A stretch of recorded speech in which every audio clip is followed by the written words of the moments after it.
first thing you want to do before working on any electrically driven air compressor is to make sure the compressor itself is turned off, the power to the compressor is turned off, and if possible, that the air compressor is unplugged from the power service. Once you feel you're sure that you've turned off the power to the compressor and disconnected any additional power sources that might operate the air compressor, you want to use your multimeter or an amp probe to check to make sure that you are sure that there is no power being delivered to the air compressor. Use your multimeter to make sure that you don't have any operational power going to the compressor systems. Once you have verified this, you can move on to the next step of draining the tank or system pressure to make sure that the compressor is safe to operate. Once you verify that the air compressor is turned off and all electrical power has been disconnected from the air compressor, you want to make sure that you drain the system pressure from the tank of the compressor where you're working with. Make sure that this pressure has been drained down to zero. You can check by checking your tank pressure gauge to make sure that it reads zero. You can also check by pulling the tank safety valve to also make sure that there is no pressure left in the tank. The tank safety valve is typically located somewhere near the gauge.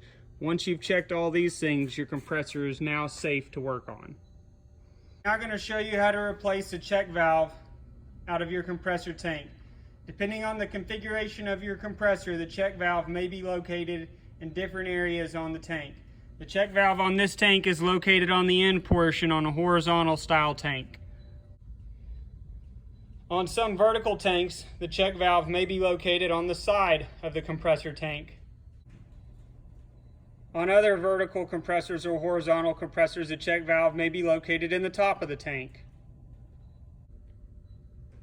If your check valve has a pilot air line like this one, simply release it by pulling up on the orange disc and pulling the line down to remove any source air from the check valve. First, we're going to begin by removing the air intake line coming from the compressor pump.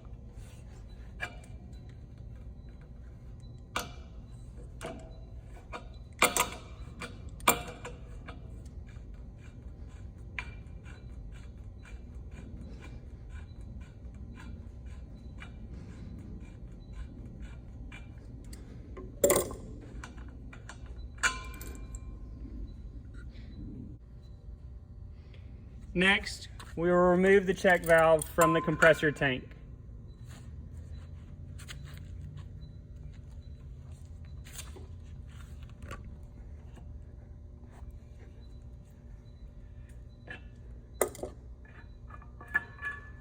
With the check valve removed from the compressor tank, we can inspect it for any debris, clean, or replace it. Before replacing the check valve back in the compressor tank, apply a small amount of thread sealant or Teflon tape.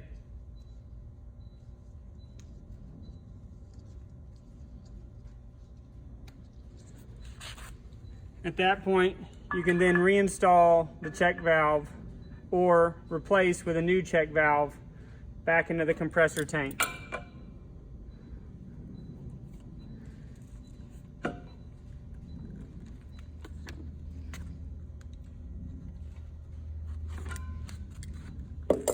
You can then reinstall your air line.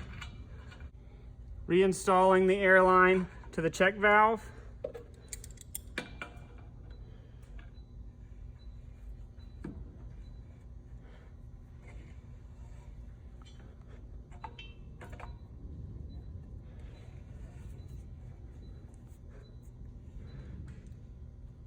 Making sure that it is firmly fitted.